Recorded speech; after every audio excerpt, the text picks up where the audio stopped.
Welcome to my channel. अस्सलामुअलैकुम। आइए जानते हैं लाला नाम के मायने और इसकी तफसील। हमारा आज का बेबीज़ गर्ल्स नेम है लाला।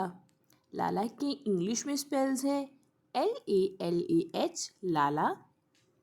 इस नेम के मायने हैं फूल चेहरे वाली लाला। ये एक इस्लामिक नेम है और लड़कियों के लिए रखा जाता है ये नाम लाला।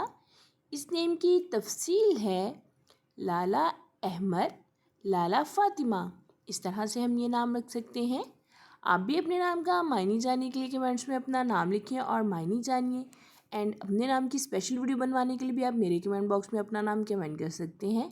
And please like the video, subscribe my channel. Okay dears, फिर मिलेंगे न्यू नेम न्यू वीडियो के साथ। अपना ख्याल रखिएगा, दुआओं में याद रखिएगा। अल्लाह हाफिज़।